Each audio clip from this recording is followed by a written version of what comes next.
அதிகாலை 4 மணி. வீட்டில் விளக்குகள் ஒளிர அம்மா கொலுவிற்கு நடுவில் அமர்ந்து ஆன்மீக பணியில் ஈடுபட்டிருந்தார். அப்போது தூக்க கலக்கத்துடன் வந்த அவரது மகள் சுகி, அம்மா, நவராத்திரியின் 4வது நாள் என்ன சிறப்பு என்று கேட்டாள். அம்மா புன்னகையுடன், இன்று நாம் கூஷ்மாண்டா தேவியை வணங்குகிறோம். அவள் தன் புன்னகையாலே பிரபஞ்சத்தையே படைத்தாள் என்று புராணம் சொல்கிறது. ஒளி, சக்தி, வாழ்க்கை எல்லாம் அவள் தரிசனத்திலிருந்து வந்தது என்று விளக்கினான். சுகி கொலுவின் உச்சியில் வைக்கப்பட்டிருந்த ஒரு சிறிய தங்க பொம்மையை பார்த்து, அது ஏன் அங்கே இருக்கிறது அம்மா என்று கேட்டாள். அது வெறும் பொம்மை அல்ல, நம் குடும்பத்தின் செழிப்பும் பாதுகாப்பும் அதில் அடங்கியிருக்கிறது. நம் பாட்டிமார்கள் தங்கத்தை ஒரு விதை போல சேமித்து ஒவ்வொரு வருடமும் கொஞ்சம் கொஞ்சமா சேர்த்து எதிர்கால சந்ததிக்கு காலம் மாறிவிட்டது.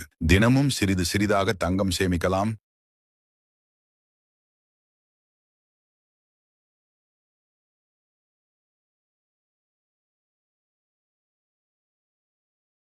அம்மா, அப்பா, சுகி மூவரும் கூஷ்மாண்டா தேவியிடம் பிரார்த்தனை செய்தனர். கூஷ்மாண்டா தேவியின் புன்னகையைப் போல ஒவ்வொரு சிறிய சேமிப்பும் ஒரு புதிய நம்பிக்கையையும் உருவாக்கும். இந்த நவராத்திரி தங்கத்தின் பாரம்பரியத்தை, தங்க சேமிப்பை